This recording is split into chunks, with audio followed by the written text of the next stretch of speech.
la nariz es el elemento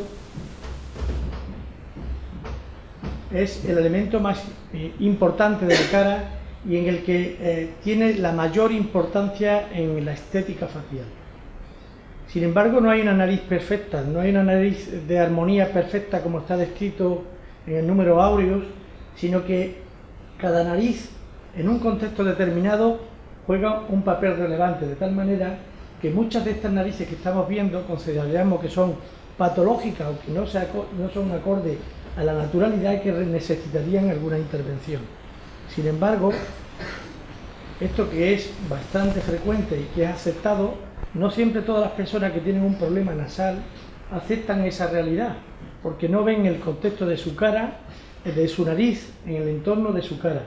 Y eso es una mirada continua con el espejo, el que proporciona una visión de deformidad y exageración de ese problema estético en la nariz.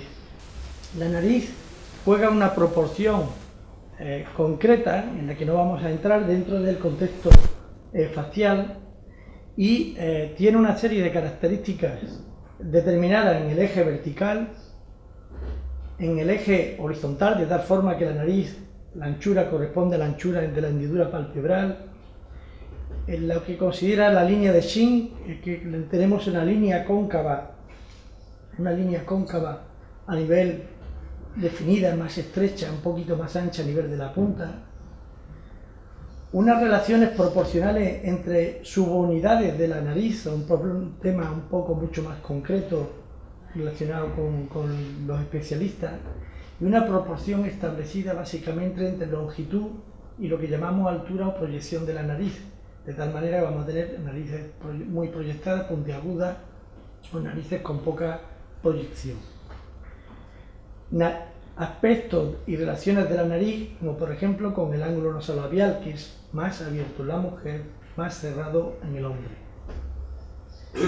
Y para centrarnos un poquito, lo que voy a hacer es presentar básicamente una serie de casos clínicos para que veáis las indicaciones, pero conocer simplemente lo más básico de la anatomía. El tercio superior de la nariz está formado por dos huesos, los huesos propios de la nariz, y la parte inferior está constituida por elementos flexibles que son los cartílagos nasales. Sobre esas tres estructuras son las que tenemos que trabajar para intentar conseguir los objetivos que nos vamos marcando.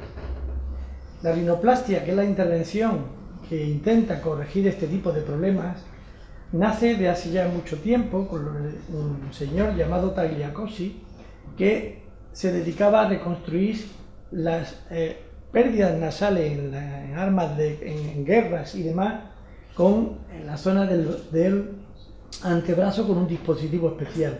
Pero en este siglo, básicamente, ya más bien el pasado, en que el doctor Shin pues, es el pionero y pone en auge lo que es la cirugía estética de la nariz.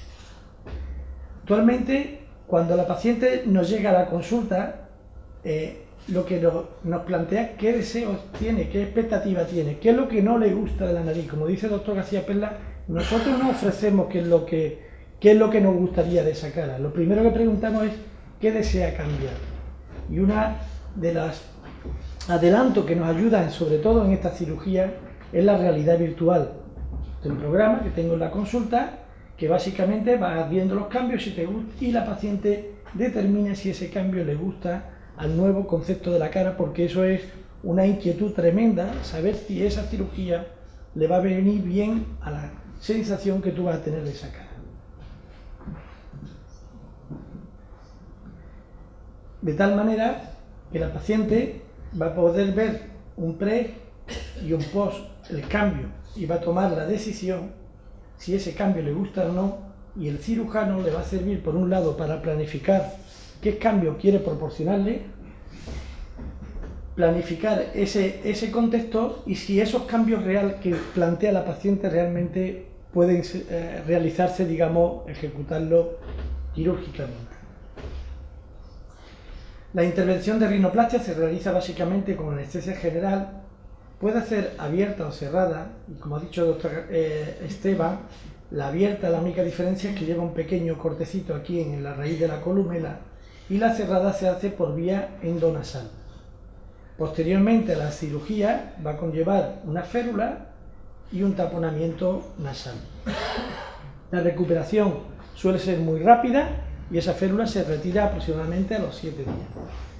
¿En qué consiste la intervención de la rinoplastia? Básicamente vamos a trabajar de 3 maneras. Por un lado, resección o raspado.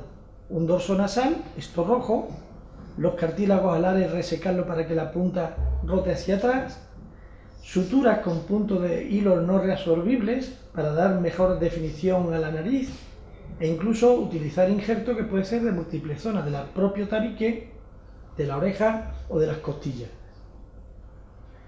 Como vemos, antes era un debate entre nosotros, cirugía abierta o cerrada, la que mejor resultado proporciona a los pacientes porque la cicatriz prácticamente es inapreciable.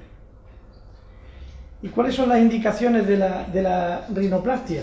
Pues narices las tenemos de todos los gustos, de todas en situaciones diferentes y además con estructuras faciales que son irrepetibles, con lo cual no vale reproducir una misma rinoplastia para varios tipos de pacientes.